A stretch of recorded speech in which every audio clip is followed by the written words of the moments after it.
Enjoy listening to this podcast? Download the Dentaltown app and view every episode of Dentistry Uncensored with ease. Download all your favorite episodes right to your phone or listen straight from the app. If you already have the app, click the three little lines on the bottom right, then click Podcasts. It's really as simple as that. Download the app today on the Google Play Store and the Apple App Store.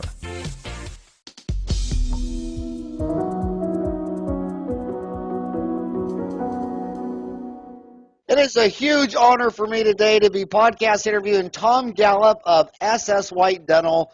Everyone's heard of sswhitedental.com. You probably had a burr in your hand from them today. Tom is owner and CEO of SS White, a dental manufacturing company with a 168-year history of changing dentistry for the better. His experience includes heading up sales and marketing and leading the development of new products that are used around the world by over 50,000 doctors. Several of these products were co-developed by Dr. Dan Boston and Temple University. Tom is passionate about the conservation of healthy tissue and efficiency and has a high interest in helping great doctors build great practices.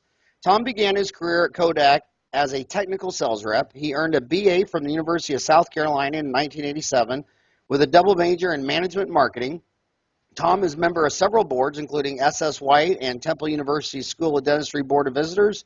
Tom and his wife, Michelle, reside in Boulder, Colorado with their 3 children. Together, they enjoy hiking, reading, travel, and golf. And I want to start off with just a rant of my own of why I wanted to have you on the show. I met you at the Dental Trade Association at Townie meetings, but there's one thing about the U.S. dental market culture that is vastly inferior to the European dental culture. They have a meeting every other year called FDI? Right, in Cologne, Germany. In Cologne, Germany, and they don't have any speakers because in Europe, the dentist wants to talk. If I got a question about an SS White burr, I want to talk to you. In America, they're like, oh, well, you're trying to sell a burr. I'm going to go talk to some dentist who claims he's an expert in everything and knows just enough about a bonding agent. But, you know, when I would go to companies like 3M and I would show them what the speakers were saying, and these guys, like 20 of them with PhDs, would go to a whiteboard and show me that this guy doesn't even know what he's frickin' talking about. And then when I started Dental Town, dentists kept complaining, hey, there's a guy on there and he's not a dentist and he works for a dental company and he's trying to sell something. I'm like, dude, if you close down 500 dental companies, dentists are going to be outside sitting on a rug with stuff they bought at Home Depot, and we wouldn't be all that. We're all that because guys like you, I mean, your company's 168 years old, and I'm trying to create a more European dental society where dentists are like, when dentists say, well, he's trying to sell a burr, I'm like, what are you, a volunteer? What do you do, free crowns and root canals? How come it's okay for a dentist to sell a root canal and it's not okay for you to sell a burr? And I want to tell dentists out there that the best information about a company product is a guy who spends his entire life and career on these products, not some speaker who summarizes it in 5 minutes. So you've been to FDI a dozen times? Yes. Yeah, it's a great show. I mean, I think you bring up a really important point, and I think that the question really is balance and good data. And I mean, we all talk about evidence-based data, and it's tough for us to truly have evidence-based data in our industry with the cost of studies and with the opportunity size of the product. So we have a lot of different data coming at us from a lot of different sources, whether it's webinars, seminars, articles and ads, and I think at the end of the day, the doctor just wants reliable information that they can count on, and that maybe they could partner with people that they trust, and that's probably why a lot of them sometimes end up listening to key opinion leaders or reading newsletters or reading articles and going based on what a few doctors say work in their hands. Certainly, we love it to spend time face to face with the doctor and have them play with it, because in their hands is really where they make stuff work or make stuff not work. But there is certainly a different mindset in Europe and more of a collaboration between the manufacturer and the doctor. And I think that's something that you bring a great voice to getting 20, 30, 40,000 or more doctors now online to talk and bring up issues. And I think It's It is. 217,000, but continue. That's crazy. I remember. 217,000 from every country on earth is on Dentaltown.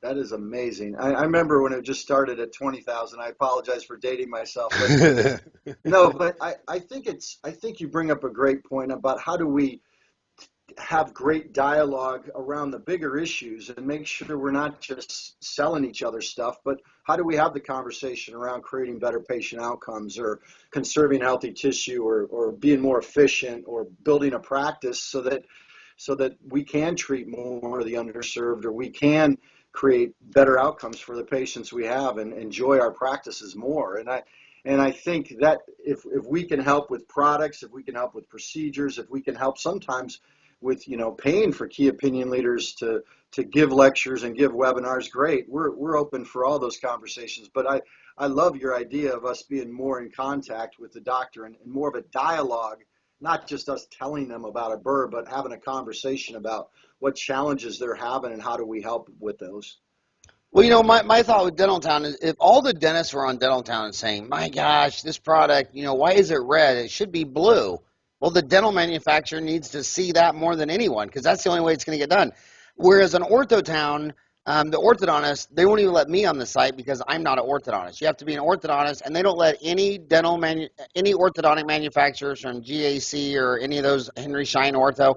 And I think that's, I mean, they can do what they want. They're orthodontists, but I think that if they were all talking about Invisalign and the Invisalign company could see what they were saying, it would massively affect product development. But I want to go back. Your company started before GV Black. I love dental stories. How did this company start 168 years ago? I didn't even know there were who was your first customer? Pierre Fichard? Well, Samuel Stockton White was a dentist himself, a tooth maker in Philadelphia. And at the time, as you probably know, most dentists needed to make all of their own supply, a lot of their own equipment. And as you mentioned earlier, it was a little bit of a challenge. And so what happened is some doctors would be very good at making forceps, or another doctor would be very good at making fake teeth. And Samuel Stockton White, I think, kind of like Howard, brought them together. I mean, he learned from a guy that was great at making forceps, and he bought the idea or paid him a royalty, and he sold his forceps. Or he learned from a guy that was great at making teeth, and he made those teeth as well as sold those teeth. And he basically, at the time, dentistry was very secretive because you didn't want to share how good you were at doing something because that was your competitive advantage. And he helped break down those barriers. He was part of the first one to start the first dental school. He also started the first dental journal called Dental Cosmos that later became the ADA Journal. Are you kidding me? It was called Dental Cosmos? Yes. Hey, we have 51 forums on Dentaltown, and one of them is dental history. Will you post this story? Oh, I'd love to, Howard. Do you have a picture of Samuel Stockton White? Yes. We can Oh give my you the God. Samuel Stockton White. Do you have a picture of the first dental magazine? Yes, we have Dental Cosmos. Oh my God! I want you to post everything you got. Start a thread. The story of SS White 168 years ago. That would be so damn cool. Oh, we'd love to, Howard. I bought the first 3 books written by GV Black and read them, and it was so amazing because here was the father of American dentistry, and what they believed 100 years ago was so crazy that you and I both know 100 years from now, everything you and I believe right now, probably what percent of it do you think is going to look crazy? Well, GV Black did a great job of going out and showing all the different shapes and getting uniformity and agreement on how we're going to address the different cavity form, for example. And yeah, he probably missed a little bit on extension for prevention on the concept, but I mean, he got uniform, consistent results and great teaching. Like you said, that was 100 years ago. I mean, can you imagine having your knee surgery done the way they did it 100 years ago? But yet we still have people, buying a 557 and cutting undercuts and dropping in an amalgam when they could conserve 94% more healthy tissue if they used a burr designed to cut what for the materials we have today, like a flowable composite or a composite in general. So yeah, it is amazing to think that the work that G.V. Black did stuck so much that we're still teaching it today throughout the world. And what that costs us, it costs the patient in terms of cracks and lost tissue and maybe us not creating the best patient outcomes that we can today. So you talk about conserving more healthy tissue. Give me 5 ways to conserve more healthy tissue. Well, that's a great one. Well, the first key is obviously, as you know, is great diagnostics. I mean, how do you make sure that you are comfortable with what you're doing as far as diagnostics? And there's a lot of products out there. I won't begin to speak to the best. We don't recommend different ones. We just really suggest that the X-ray has been proven not to be the best diagnostic tool, or it shouldn't be the only one we use in addition to the Explorer. In fact, most dental schools are teaching to move away from the Explorer as a diagnostic tool, as you know. So what's a doctor to do? Well, really, you're looking at patient carries history, you're looking at compliance of the patient, and it's kind of quasi, a lot of your thought has to go into it. We don't have the definitive diagnostic tool for different areas of the mouth, especially the occlusal surfaces. Diagnodent came out a long time ago. It illuminates porphyrins of bacteria in dentin, which obviously clearly means that there's decay all the way to dentin. So it is a step up, but I think there's still a real need for our industry to improve on diagnostics. But I think the doctor being very interested in diagnostics is one way you can begin to conserve healthy tissue. Another way is looking at your basic class 1 restoration. When you do see subsurface staining or white decalcification, Rella Christensen and some research done at CRA says 92% of the time there's subsurface staining. When there's subsurface staining or white decalcification, there is decay present, even when we don't have radiographic evidence. So you can, remineralize and hope the patient complies, and certainly in some cases that will work.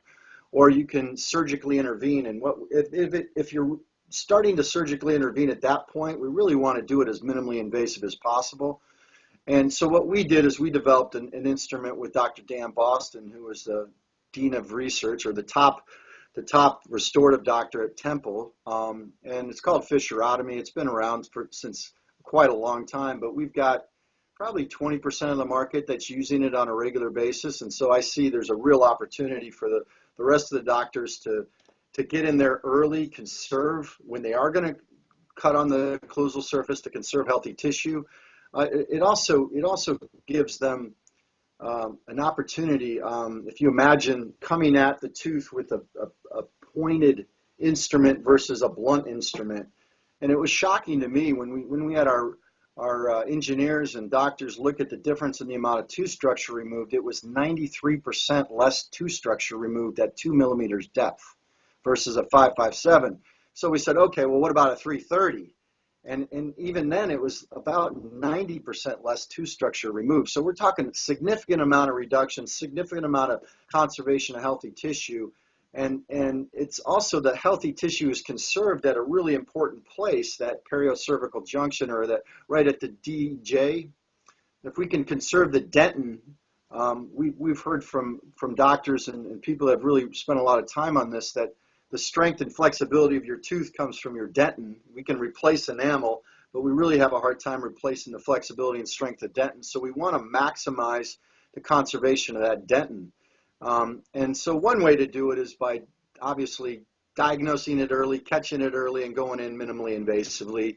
And we see an opportunity to do that with fissurotomy in class 1s. We also developed an instrument that's harder than decay, not as hard as healthy dentin. And we got a lot of research behind it done at NYU and Maryland and international universities as well. It's called the Smart Burr. And what it does is it can allow you, if you have a deep lesion, to only cut the decay and never have an inadvertent pulp exposure. But it also allows you to be able to cut just the decay and not cut any active dentin, which obviously conserves healthy tissue as well. Another byproduct of that is you don't have to anesthetize the patient. Gordon Christensen is quoted as saying this. I mean, CRA there's this publication out on CRA saying that fissurotomy anesthetic is often not required. The same is true with smart burrs for different reasons. I mean, fissurotomy is a carbide. It will cut healthy dentin, but when you're cutting the enamel and you just barely get into the DEJ, oftentimes you don't have to use anesthetic. With smart burrs, it works for a different reason, because when you're cutting decay, and the body's, it's amazing to me. It lays down these minerals and salts, and it stops the progression of the decay, so the decay doesn't get in the dental tubules and shoot right down. And so that, as it was explained to us, a really important thing to do is just remove the decay and not the healthy dentin underneath it. And we see in studies that we're capable of doing that if we have an instrument harder than the decay, but not as hard as the healthy dentin. So that'd be another example, smart burrs. I mean, as far as, I do think looking at when it makes sense to remineralize and not remineralize in your practice, and obviously the doctor's taken a great role in prevention and having those conversations with their patient around flossing and brushing. The next step, we think, is really taking it to the operatory and having the conversation about why they want to be minimally invasive with this situation, whether it's doing a class 1 more conservatively, or removing the decay more conservatively, or even doing endo a lot more conservatively. We've seen a real increase in the interest level of minimally invasive as opposed in endo. Today, endodontics removes a tremendous amount of healthy tissue, and most doctors believe within 10 years, about 40 or 50% of their endodontically treated teeth fail. And as a result, and when you really look at why that is, there is a lot of root cracking, there's a lot of secondary problems that are associated with removing so much of the strength of the tooth. So we believe that in endodontics, there's a real opportunity to be minimally invasive in cavity preparation design, and certainly even in looking at whether or not you're going to be doing an inlay or a crown. I know most doctors will go right to a crown, and in some cases an inlay or an onlay will work just as well and be more conservative. You know, when I on the dental, okay, so we have, can you see this? Oh, is this the Dental Town app? So Yeah. Dental Town started in 1998, and now it's got 217,000 dentists. Steve Jobs shoved that internet into the Motorola phone or the Nikon phone with the iPhone in 2008. So when we started the Dental Town app, there's 50,000 dentists that have the app. It has a search bar, which costs me $50,000 from Google, and every time I have to update it every 3 or 4 years, another 50 grand. But I typed in SS White, and there's just, I've been scrolling for 3 minutes with threads on there. They're ranting and raving about your Access burrs, your Endo Z burrs, your SS White V Taper 2, where to buy. But I wish it would be so awesome if you got on there and did a search for SS White, and then you went and posted and said, hey, I'm the owner. Because a lot of these dentists that are talking about your stuff would be great product champions like that Dan Boston. But hey, speaking of Dan Boston, that guy's a legend. We put up 400 online CE courses, and they've been viewed over 600,000 times. Wow. What do you think's a chance you can get Dan Boston to make us a course on all this? Oh, we'd love to. We'd love to, Howard. I mean, I think and was his name Boston before he went to Temple, or did he just go to Temple and get so damn excited about the city of Boston he changed his last name? He went to Penn, and then he ends up teaching at Temple. It was a weird situation. Well, let's switch to more methods to save time. Give us some methods on how to save hours of chair time. And the guy that really opened my mind on this is a guy who's a big fan of your products, Scott Perkins. But he was the first guy. I went to his dental office. In Dental Town, he invited dentists to come to his office, and Jerome Smith from Lafayette, Louisiana went. I went. A bunch of us went. And what I thought was most mind-blowing back then is, you know, I was thinking about the burr and the endo access and all this stuff. But what blew my mind is he had like 5 hand pieces. So he would talk about how, you know, you take your hand piece and you change the burr or you change the file. And he had 2 assistants doing all that. And when he sat down and looked at the tooth, he would never take his eye off the tooth. And every burr he was going to use for a filling, a crown, a root canal, everything. So he said, look, the value is my time. not the cost of a handpiece. And it was amazing how he would sit there with like 6 handpieces ready to go. Anything that needed to be changed was already in a handpiece ready to go. And he literally, I watched him do a molar root canal in 15 minutes. And we published it, and all these ended on and said, you can't do a root canal in 15 minutes. And Scott would go there and say, look, you're only doing the root canal in 15 minutes. You're wasting 45 minutes changing your own files, doing this, doing that, getting up, going out to get the apex locator. He says it's all operation logistics. When I sat down, boom, I'm not taking my eye off the tooth. I got 2 assistants. I got 6 hands, and it was just amazing.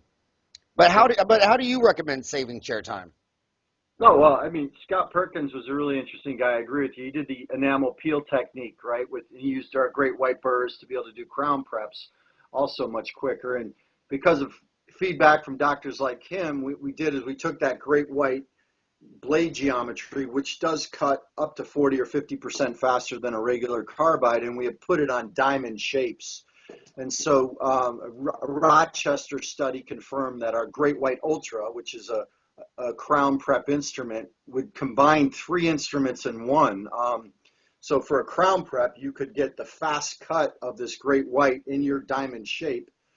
It would do the enamel peel. It also, at the base, it was a finishing burr, or is a finishing burr.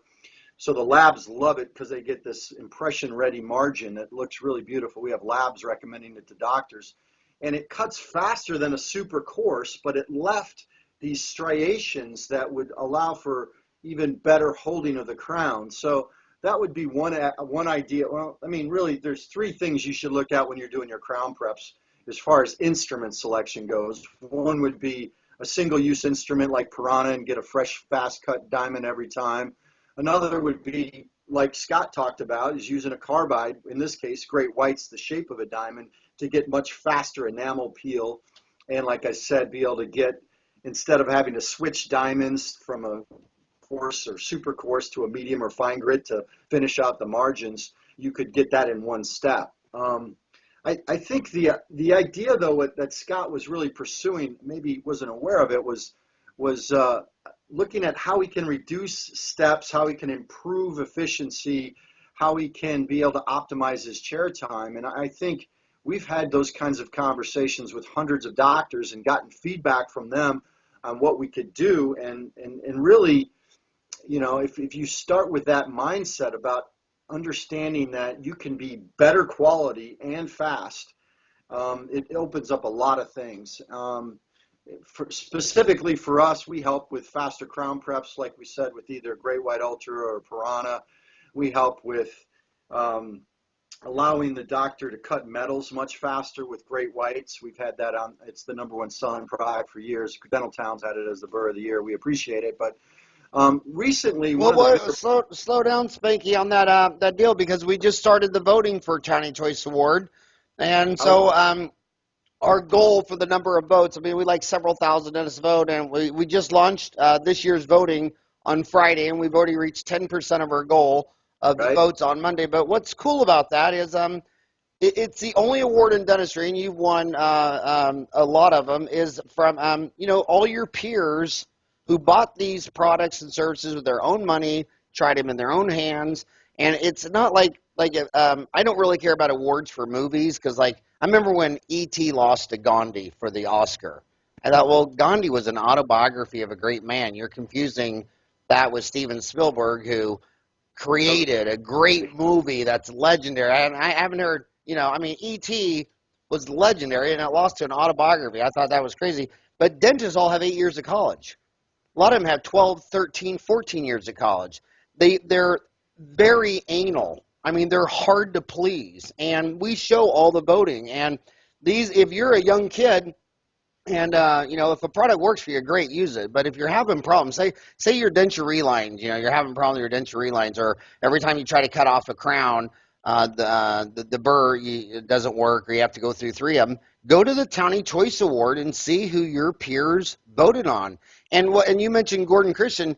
Gordon Christian, whenever that County Choice Award comes out, he always tells me, he goes, it's just so refreshing. He says, in our industry, he goes, I look at the winners, and he goes, they always get the right winners. You can't fool thousands of doctors with 8 years of college with marketing and sales pieces and all that stuff like that. And then I want to circle back to another thing you said about, do you want a fresh burr?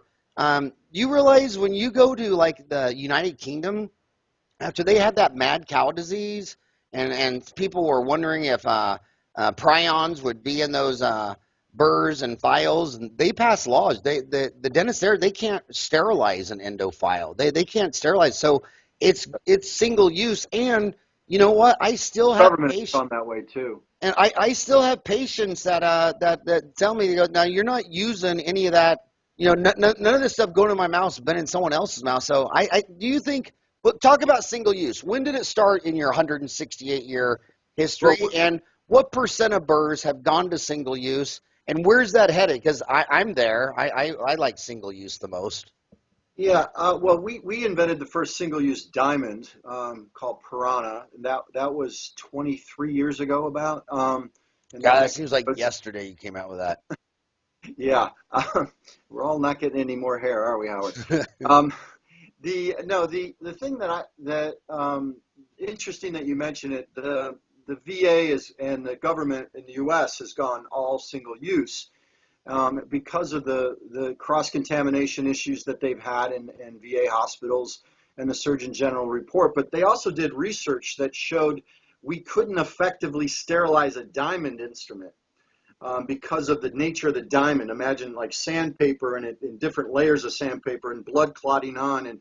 And even when we scrub it, we still leave debris in. So the research is pretty clear that we're not effective at sterilizing diamond instruments, that bloodborne pathogens can still live underneath a cake. Now that's not true with carbides, because carbides, as you know, are blades, and the blades themselves, there's so much more clearance to clean them. So an ultrasonic or then a sterilizer will sterilize carbides effectively. But yeah, there's real research out there that is the reason the U.S. government and many other governments, like you're alluding to, have gone to single use. But back to Scott Perkins's point, it's also a time saver for many doctors too. I mean, if you're paying $1.50 for a carbide and you're spending a significant amount of time on reduction in cutting rates or in the staff cleaning it and sterilizing it, and not knowing if I got a dull instrument. I mean, isn't it great when you have a fresh diamond, and would you like to have it every time? You can do it for, $1.50 or $1.70 now a diamond. So why not just get a fresh diamond every time if that's what you want to do? And it is safer for your patients. And what's the real chance of cross-contamination? Very, very, very low, but it isn't a risk. Well, England's not a dumb country by any stretch of the imagination, and they say a prion, they say it's a protein particle that is believed to be the cause of brain diseases such as BSC, Scarpy, and Creutzfeldt-Jakob disease. Prions are not visible microscopically. They contain no nucleic acid and are highly resistant to destruction, and it's reusing burrs and endophiles is just dead on arrival in the United Kingdom and Scotland and Wales and Northern Ireland, and that's an advanced civilization. Has there been any? Do you think that's government fear and paranoia, or do you think there could be something going on at that level? There's real research that shows that our current steps that we use to sterilize diamonds are not effective. Yeah. There's also real research to show our current steps to sterilize carbides are effective. But that's related to the caking thing that we well, you know what's even crazier? I'm 53, and so when you turn 50, my physician said, "Okay, you're 50. You got to get an MRI of the brain because the brain tumors and cancers in your 60s usually are the size of a pea when you're 50, and we can remove them then." And that was clean. But I had to have my first colonoscopy, and when I went in there, I saw the thing on the table, and I instantly knew that ain't autoclavable. And I said, "That's not autoclavable." And he goes, "No." I said, "So that's been shoved up someone else's colon?" And he goes, "Oh, like 1,000 times." I said, "Well, what do you do after you're done with that?" And he goes, "Oh, we put it in cold sterile." And I'm like, "Oh my God, I'm gonna have a 10-foot snake up my rear end, and it hasn't even been autoclaved." So I guess it's a risk reward, right? Yeah, I think. I think the big issues that doctors are looking at when it comes to rotary cutting instruments, they're mostly thinking about those things. What's the cutting rate? How long is it going to take for me to do it? When should I use what to do which procedure? I also like looking at how does which burr you pick affect your practice growth, or how can it affect, significant time savings, like you said.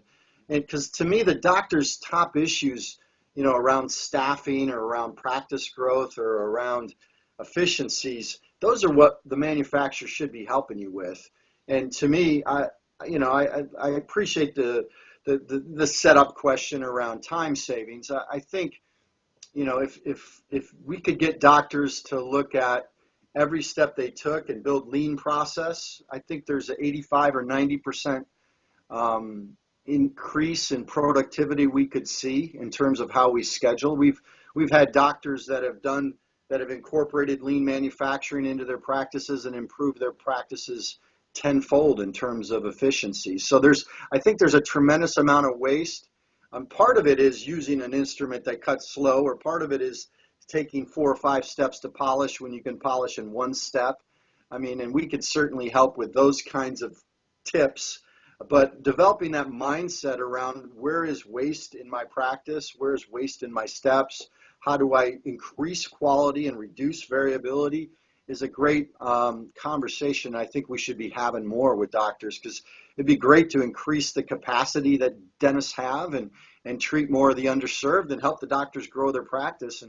And certainly we've got a lot of price pressures on the average solo practitioner with the group practices. It'd be great to help them be competitive, just like the group practices are being competitive, to go after some of these markets. I want to circle back to your physiotomy burr. I want to go back to that. Dentist, the human condition is you start with what you want to believe, and then you work backwards and fill in the blanks, right? Scientists do that. People, lots of people do that.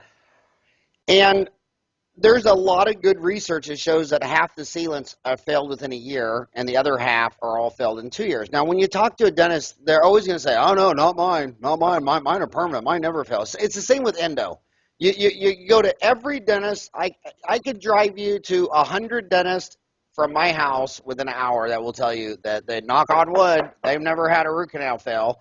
And then there's 4,000 endodontists in America, and 80% of their practice is retreats. And yep. I'm like, so are all these immigrants coming in? You're treating all these people who had root canals in other countries? Because I know American doctors never had a retreat. But what I don't understand is the economics of a sealant. If I do a sealant, it's going to be $35, and the research says they're all going to be failed in 2 years. But if I clean that out, you hit dentin every time, and then you acid etch and do an occlusal composite. Now it's an occlusal composite. Would you rather do something for $40 and have it all fail, half fail in a year, all fail in 2 years, or bill out something that's $150? You can call it a preventative resin restoration. You can call it occlusal composite. And and I look at my granddaughter, my 4 children, my granddaughter Taylor. I don't want a sealant on there. I want to get rid of that pits and fissures and clean that thing out, and it lasts longer, and you get 3 times more money. Why are people doing sealants? Well, yeah, I think they're taught to do them, but I agree with you. The material for sealant shrinks at a much greater level, as you know, and therefore we have leakage, and we have to constantly look at the sealant and monitor it. And then we have to have patient compliance to come back and see us. So even if we have a great dry field and we do a great job, and now we have the shrinkage that is going to happen at a much larger rate than that filled composite that's been acid etched and bonded, as you know. So, and obviously, if we can clean the surface and reduce the bacteria that's present, that's also positive. So what we see with fissurotomy is a doctor can go in when he thinks he may only be doing a sealant. And the funny thing is he can feel it go deeper and deeper, because the burr actually acts like the explorer in your hand, and you can feel it go from soft to hard. And then he can back off of that part of the fissure system and go to another part of the fissure system. And then in some parts of the fissure system, he'll go all the way to the DEJ. In some parts, he's just removing the bacteria in the enamel itself. But like you said, it is a billable PRR or a class 1. But Dr. Howard Glazier, I know who's spoken with you in the past, he tells us it adds 12 years of life to the tooth, because the restoration that he would have cut had it, progressed, and as he maybe even before it would have shown up on x-ray, would have been so much larger that the value to the patient is extreme. If we can get that like you said, if we can get that composite in there with a bonding agent, then we can have the success rates of that versus a sealant. I mean, yeah, that's what I had done on my kids, and I'm sure, like you said, it's what you want to do most with the patients that you treat in your office, because you care about the long-term health of the tooth, and you get that's what's going to be much more permanent, and the research is unequivocal on those points. I would rather my granddaughter, my only two choices on when her 6-year molars pop up was to do a sealant or an occlusal amalgam. I would do the occlusal amalgam without blinking, and I know it would look perfect when she was 40. Right. I We don't mean, you go know, that far, though. We don't have to no, go all the way to I the know, but I'm just saying that's how anti-sealant I am. I mean, I just don't get it. Hey, you mentioned Howard Glazer. You know, when I started the online CE course in 2006, that was the first guy I contacted to make course, and I still haven't got a course out of him either. Next time you talk to him, I know. All And right, we're gonna do one with you. We'll definitely do Dr. Glazer, maybe Dr. Boston. We'd love to do. I want both. Dr. Glazer, we do courses with him. He's a great doctor. He still practices, as you know, I think 2.5 or 3 days a week, and yet he still keeps a really busy travel schedule. You know what makes me the most motivated to do podcasts and online CE is that, you know, in America, you're transferring wealth from 50-year-old doctors to 25-year-old doctors. But what's super cool is when these doctors in the 20 richest countries like the United States and Canada and Australia and Germany are transferring knowledge to Africa, Asia. I have walked in dental schools where the dean just hugged me and cried for 5 minutes because the online CE course, their textbooks are all 10 to 20 years old. Right. And now they're watching Dentaltown online CE, and she goes, we're in a very poor country in Ethiopia or Sudan or Tanzania or Nepal, and we're listening to the greatest, highest tech dentists from Germany and Canada. And so it's not so much that I want Glazer to teach 5,000 American seniors in dental school that are going to be pretty damn good no matter what. But man, this is life-changing when you're a dentist in Namibia, and it would be 6 months' wages to fly to Europe or America to go to one course. I mean, Right. these guys tell me that, you know, the last time they went to a course, it was 1 month wages for the plane ticket, and then they discovered Dentaltown, and we make those courses free in the poor countries. And so it's just life changing. Hey, I want to ask you another question, young kids. My job is to ask questions, whether I know the answer or not. A lot of kids ask me on dental manufacturing companies, how come some companies sell direct and some go through Patterson, Shine, Benco, Burkhart? Which one do you do, and why? What's the difference? Yeah. Well, there are manufacturers that sell direct. There are dealers that sell directs. Like, you know, Brassler is not a manufacturer. They sell direct. So are they a dealer? Are they a manufacturer? I look at them as a dealer because they don't make their own product most of the time. But so They were a Comet dealer, right? Weren't they Comet burrs out of Germany? Comet, yeah, Comet was the manufacturer, and Comet is a manufacturer that sells direct in the U.S. In our space, I think, you know, the channel's working on about 35% gross margin, and for some smaller manufacturers, that margin is you know, given to the dealer to go out and take the message out, to ship, bill, and collect, and it's a great spend for them. For other manufacturers, if they can't get the attention of the dealer and they're just giving away those 35% margin points for nothing, then they see the need to go direct. We have parts of our business direct. Our endo business is traditionally a direct model where we need to be in front of the doctor and teach technique, show them how they can conserve 70 or 80% more healthy tissue. We have ways we help endodontists add a couple $100,000 in revenue to their practice. So but it takes some conversation a lot of time. So if you're going to invest in teaching and training and really working on building the practice with the doctor, you need that margin to be able to justify and pay for the sales force. But I think it's you know, Dentsply has half of their sales direct and half through the channel. I think most major manufacturers now have a hybrid approach where they have some of the business, like orthodontics is direct typically, or endodontics is direct.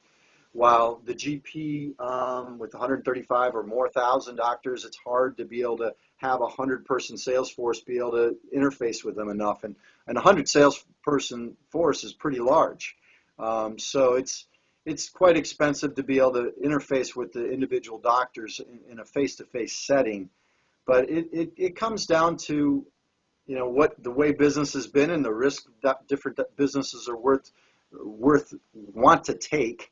But I do think with the internet, with the challenges and the new companies coming in, more and more are looking at that really closely, because the dealers can't properly service many of the manufacturers they currently carry. So I can only go on, when you put something on iTunes, you don't know who's downloading you. So I only know who's listened to me by people who send me an email, howard@dentaltown.com, about the podcast, and probably 20% of them are in dental school, and the other 80%, they're all under 30.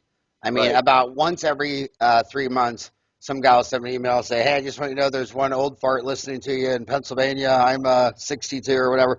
But you do, there's a lot of neat stuff on your SS White Dental, but you also do lunch and learns. So if some dentist if one of my homies wanted to learn more about, Yeah. talk about your lunch and learns, and how does someone how much does that cost, and how does that work? Well, it costs negative a free lunch. No, so what we do is we show up.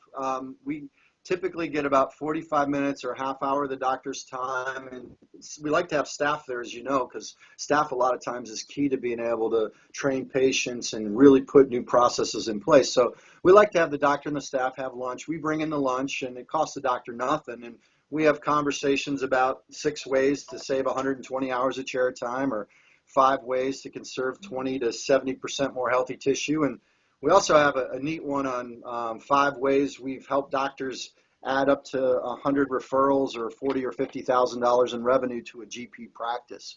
Well, So yeah, but that doesn't work in my state, because you did that in Colorado with the free medical marijuana giveaway with every root canal instead of paying. Is that right? Did I hear that right?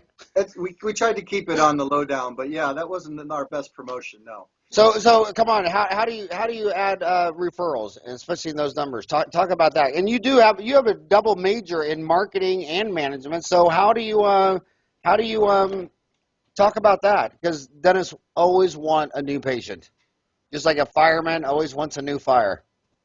Well, I mean, as you know, Howard, I mean, I've listened to you speak, and I love a lot of the tips that you give the doctor about the importance of location. So before you do anything, let's make sure we got a good location for the practice. And for some of the young doctors out there, if you haven't heard Howard speak, I know you do a great job talking about the importance of looking at location and how McDonald's and Burger King do the math and why that matters for traffic patterns. And so I think for the younger doctors, spend some time with Howard on that. But for established practices, what we think is that there's an opportunity for you to create magical moments with the patient. And when you do that, if you go the extra mile and really try to ingrain that and use it as an opportunity to connect with the patient, and then ask for families like theirs to tell them about families like theirs, you can create a lot more word of mouth in the practice. So, for example, I mean, if you use fissurotomy burrs take, and you were able to do a class 1 lesion without anesthesia. And Gordon Christensen, like we talked about, is written on that, says it can be done in the CRA newsletter. But if you're able to do that, I mean, you could just say, you could just take the thank you from the patient, and they're going to thank you. Or you could, you or your staff could walk out in the lobby and talk to mom and say, Johnny was really brave. We didn't even have to freeze him up. And we love doing conservative dentistry that's comfortable. And that's why you should come back and see us every 6 months, so we can catch it early. And we want to be comfortable. We want to be minimally invasive. That's why we did this style of preparation versus this style. We care about conserving healthy tissue. We care about your comfort. Do you mind telling friends and family about what you saw today? Because we're looking for families just like yours. And we've trained doctors to do this in many different countries. And typically we ask them, if you're able to do 200 or 300 cavity preps on class 1s without anesthetic, how many, if you walked out in the lobby and engaged mom, how many referrals would you get? And then we follow up with them afterwards. And it's not uncommon for us to hear doctors getting over 100 referrals if they're able to engage mom and show mom how they care about being minimally invasive, how they care about being comfortable, and then ask mom to talk about it at the book club or talk about it with their friends.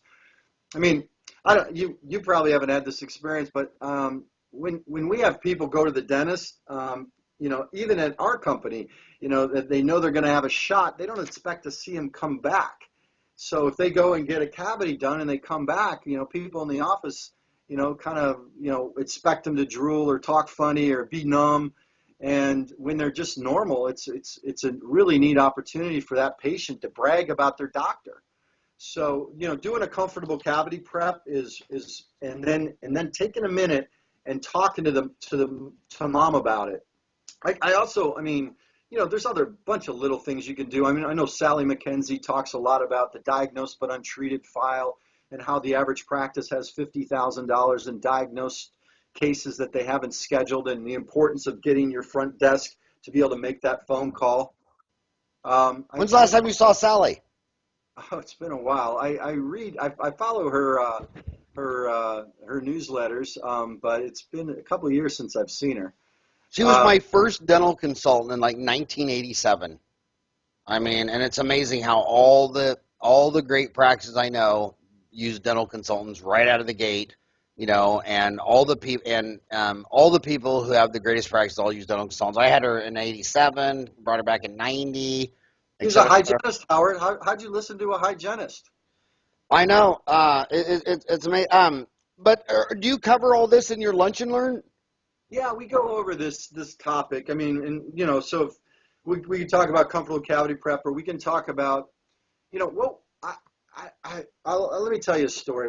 My son needs a knee surgery, but he blew out his ACL playing basketball or whatever, and so a friend of mine told me a story about how he was a triathlete and he got his knee done up in Vail at Stedman Clinic, and he lost his cell phone, and he didn't really care that much about it because he just had a knee surgery, but he finally got his cell phone back, turned it on, and he had 10 messages from the Stedman Clinic. And it wasn't just from the Stedman Clinic, it was from Dr. Stedman, the guy that did his knee surgery. And, finally he called him back and he said, yeah, my knee's great, and the doctor said, how you doing? How you feeling? Everything okay? Do you need any pain meds? And, just a courtesy call by the doctor. But, he's like, what, why are you calling me? Why'd you call me 10 times? And the doctor said, I really care about your health, and I learn a lot from talking to my patients afterwards. It's a really important thing. And he's like, all right, I get that, and I appreciate that. But, I own a business, and I care about generating referrals. How does this impact your business? Do you mind telling me that, Dr. Stedman? And Dr. Stedman told him it's the number one way he gets referrals. And this is one of the largest orthopedic clinics in the country. It's the largest in Colorado. My son went up there and got his knee surgery done there after I heard about how much the doctor cared. And so, if we can figure out ways, so we'll talk to you about 6 ways to save 120 hours of chair time, how to cut the zirconia faster, or how to finish faster and polish faster. But you're just going to save 2 to 5 minutes. But what if we were to take that 2 or 5 minutes and hand you the list of the people that you did your crown preps on, or hand you the list of the folks that you did endo with, and you just gave them a quick call? What percent? I just grabbed my card just so you can believe it. I have given every single patient my card afterwards that has my cell phone number on it. Since I first got a cell phone, I forgot what year the cell phones came out. It was a Motorola flip phone. What year do you think that would have been? Probably around 95, right? Yeah, it was about 95. And people, about 1 in every 10 patients I get to, my phone would start vibrating in my pocket, and I'd look at an answer, and it'd be the lady in the chair, or the lady just left, because she didn't believe that I really gave her my real cell phone number. And every time, I'm in Phoenix, every time a number not in my iPhone comes up and it's a 480 area code or a 602 area code, I know it's about a 99% chance it's a patient. And it's just amazing how important that is. It's the soft stuff that builds an office, not the high-tech stuff. Well, we got to build trust, and we got to make them feel comfortable. And how many people are they going to tell that you called them and checked in on them? And especially if you do it and you really care. And you really do care. And yeah, you're going to hear sometimes they've got a high spot, but and they need to have a crown and readjust it or whatever. But do you want them telling you about it, or do you want them telling their friends about it? And and I don't know what you've experienced. My brother's a dentist. He was able to build a practice up from starting a new practice to close to $1 million in about 4 years by doing these kinds of things. Doing the patient callback after a procedure, looking at your diagnosed but untreated, creating a practice around minimally invasive and talking to the patients about why that matters and why he's committed to saving their teeth for a lifetime, doing comfortable procedures when he can, or obviously being really good with the needle when he has to give a shot. But I think, those are just examples of some of the things we like to talk about. Nothing that I think is terribly news to you, Howard. I think you employ most of these tactics already. But so if I heard you right, what you said is it's all about trust. And once you can fake trust, you can build $1 million practice. Did I get that right? Hey, I want to ask you another macroeconomic question since you've been in this industry 168 years. By the way, you're looking good for 168 years. Same day crowns. You were talking about building practice by no fear, by trying to do preps without anesthesia. And when I look at the market, I've been a dentist in Phoenix for 29 years. And if I tell you, Tom, you need a root canal or a crown or a filling, half the questions are about money. Well, how much does it cost? Does my insurance pay? I don't get paid till Friday. The other half are about fear. Well, are you going to give me a shot? Is it going to hurt? Will I be able to go back to work? Am I going to swell? But then the market's saying, oh, no, what they want is a same-day crown. It's like, dude, I've heard that like twice in 3 decades. So my question to you is, what do you think of the same-day crown? And then also, and I guess I was thinking about that, what % of your business is to dentists working on patients versus to dental laboratories? Yeah, well, about 95% of our business is to a practitioner. Now, we sell to oral surgeons, endodontists, GPs, as well as pedodontists, and orthodontists. But about 5% of our sales are to labs. You've seen massive changes in the lab industry, and CAD/CAM is a big part of that. So, what went offshore, and then talk about that side of the business. Yeah, well, you hit on it. I mean, there's a lot of automation going on now, and a big percent of the lab's bill is their labor costs. So when they can automate a crown and reduce their labor content, they can now make more of them in the U.S., which I think is great for the U.S. But the advent of the new materials with 3M or what Patterson and Shine are doing with their automated systems, CERAC or in-office systems, I think are interesting. What we have is about, after 25 years on the market, our latest technology has got about 15% market share. So I think, 85% of the market is still not there yet. I think there is, an ROI is there for certain practices that don't own it. I think that what has hold doctors back is that they have more options with their laboratory than they do with the CERAC in terms of material choices, and it doesn't work in every area of the mouth. But I think for certain practices, I think CERAC and D4D make a lot of sense if they're high volume and they want to offer that service. I think the patient is looking for, do I trust my doctor? Is he treating me or she treating me with respect? I mean, is it comfortable? Are they creating better patient outcomes? I think maybe 7th or 10th on the list of a patient is how quickly and how many visits do I have to do to get it done? I mean, I personally would rather go to an endodontist that wanted to have me multiple visits than one that wants a single visit and do it quick, if you know what I mean. But but I do think patients value a single visit, but I don't think it's the differentiator for the patient. I think how they feel with the staff and how connected they are to the doctor and staff is probably the number one. And if they think that you guys care about them, if they think that that you genuinely care about their dental health and their comfort and their long-term life of the tooth, I think you're much more likely to build a growing, thriving practice than adding single visit crowns. But I think single visit crowns definitely has a return on investment for certain practices doing a lot of crowns. I say that God gave you 2 eyes, and if you're a dentist, you keep one eye on cost and one eye on fear. I mean, I've been doing this for 30 years on thousands of people, and they're either not coming in or not want to do it because they don't have the money or they're afraid. And there's a lady up the street from me that got her IV sedation and all that stuff, and all she does is put people to sleep. And when they get put to sleep, they want it all done. And Right. she does a full mouth rehab every morning and another one in the afternoon. And she's been doing this when I opened in '87. It's just a fear. So if you could sit there and work on a kid without giving him a shot, or what you were talking about. So if one of my homies wants you to come by their office and teach them either this or on endo, how did they get a hold of you?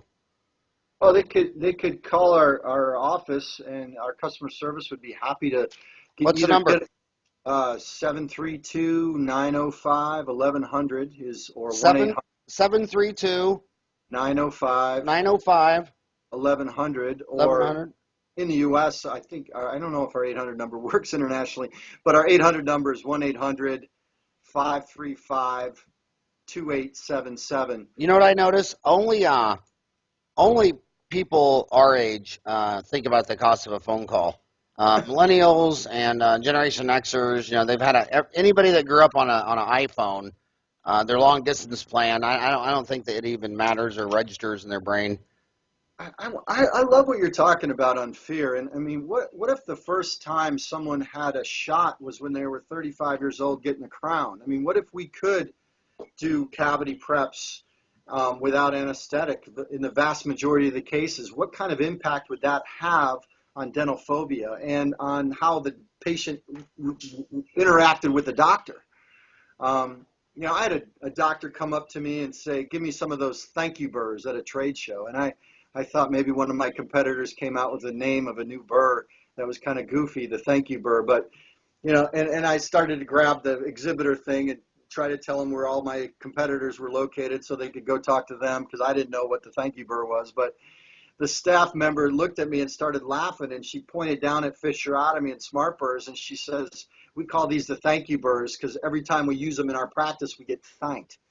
And I just look at, you guys are amazing craftsmen, you're amazing artists, and I don't think the staff and I don't think the patients really appreciate the hard work you guys do. And I just think it'd be great if we could get more doctors thanked, if we could reduce the discomfort in the chair, if we could conserve more healthy tissue, if we could position our practice that way and grow. I think it'd be great if the first time the kid gets the cavity, gets the shot is when they're having the crown when they're 35. What would it do to dental phobia? And this is why, by the way, for my homies, Tom didn't pay to be on my show. I didn't. This is an advertisement. I called Tom Gallop. He did not call me. And this is why it's so important. I hope you do a search on SS White. I've done that before. I like seeing all those comments. It's great to read it. But they really do love. When they connect with, instead of buying a pen from a company you don't know, they really humans love to put a face behind a product.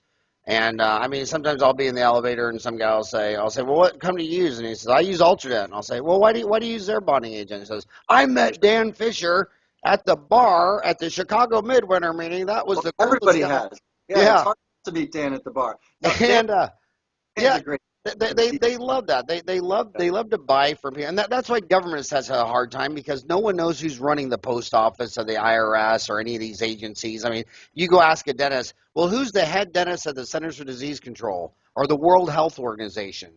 They don't even know, and the government needs to be better at putting. They put the only face behind government would be the president, and he's got the president's running agencies that he can't even find on an org chart. You know what I mean?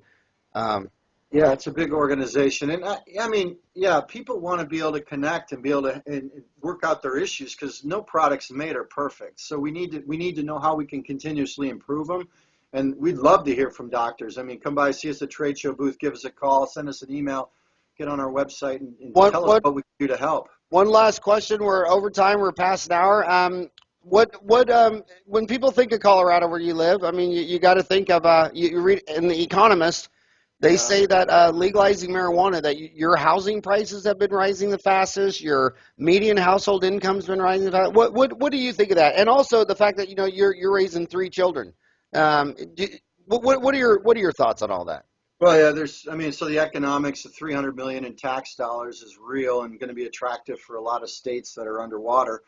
I don't think we know the long-term impact in terms of is it a gateway drug and what the impact is on that. I do know I've got friends in the governor's office, and they were fought it. They did not want it because they were really concerned it would affect their ability to get businesses to come in. And Colorado, the brand name for Colorado used to be, if you told people you're from Colorado, they'd ask how many days do you ski, and now they ask how, they look at you and they try to see if they can get high with you or sometimes. So it is like it's not good for the Colorado brand. And there are a tremendous amount of people using in Colorado legally now, at least in the state. I worry about it because of the gateway element.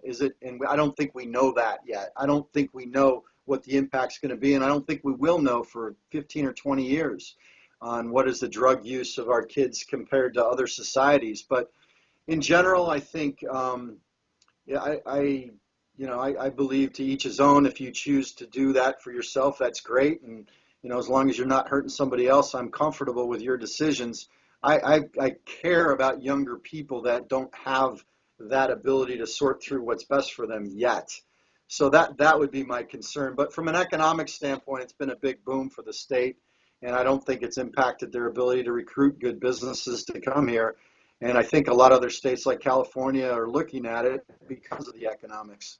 Well, if I was your state, what I would do is I would do what Nevada did when they were the first state that had gambling. They spent a lot of that gambling revenue on running programs to make sure other states wouldn't do it. Oh, really? Oh, yeah, because I was in lecturing in London and Scotland during the actual Brexit vote when they left, and all these dentists are like, well, what do you think? Like the sky was falling. I'm like, dude, in Europe, the sky was falling during World War I and World War II. This isn't even. I mean, you're talking about how is your economy going to grow? When in World War II, you basically leveled the entire continent. I mean, when you go to that Cologne meeting and the FBI meeting in Cologne, Germany, have you been in some of those restaurants that showed pictures of that actual restaurant in 1945? Have you seen some of those? Yeah, this is just a beautiful church from Gothic time, and then everything else is 1950. Yeah, and there's pictures where the only thing standing was that church. And you know why they didn't blow up the church? We did that. Well, the Allies chose not to, but you know why they chose not to? No. They didn't have sophisticated radar. That was a flight navigator. Oh, so they left it there. Yeah. They left that high steeple there just so they knew where the hell they were. But I want to say one thing about the marijuana. I want to put that in perspective. The United States has the Constitution has many amendments, and the 18th and the 21st Amendment were both on alcohol. The 18th threw it out, and the 21st let it back in. And when about every 2 or 3 years, Dentaltown does an issue on substance abuse because about 14% of dentists during their career will go to rehab, and 85% of the time it's alcohol. And I look at the Brexit compared to World War I and World War II. The same I look at marijuana compared to alcohol. Alcohol destroys more families. We've had 2 amendments of it in this own country. And I got to tell you one last story about the prohibition movement. This is so amazing. I had a 93-year-old dentist in my lecture from St. Joe, Missouri, and he said, and we were talking about he practiced during prohibition, and he was telling me that the police would not enforce it in Missouri at dental office. So he was standing there outside in his outside chair because they were outside back then when he got out of dental school in 1927. And when you came with a toothache, it was medicine. It was in a medicine bottle. And he would give you teaspoon after teaspoon after teaspoon of bourbon until you vomited. And then the minute you vomited, he reached in and pulled it out.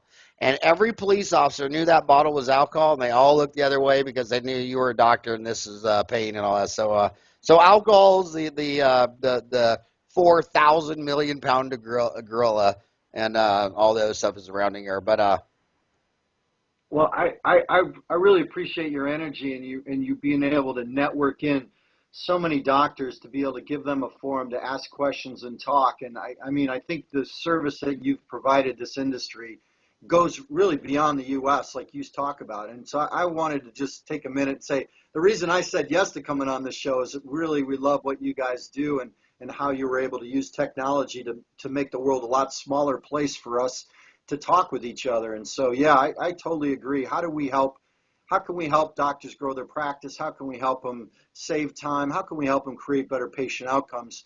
And us being able to talk about it more and more with doctors in all walks of life and all parts of the world is only going to help us. So I really appreciate you allowing us to come on today and just highlight some of the ways we can help with that. But I also wanted to thank you for the good stuff you guys have done in making that possible.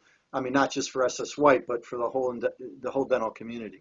Well, let's do all the homies listening today a huge favor, and you arm wrestle Dan Boston and Howard Glazer. Sure, And say, come on, man, they're 20% of these kids are in school, 80% of them are under 30 and around the world, and those guys are in their 50s and have more dental knowledge than you could even write a book. But, hey, thank you so much for coming on my show. I think you're a legend, and I think it's so damn romantic that you run a 168-year-old dental company. How cool is that? Have a rockin' hot day, buddy.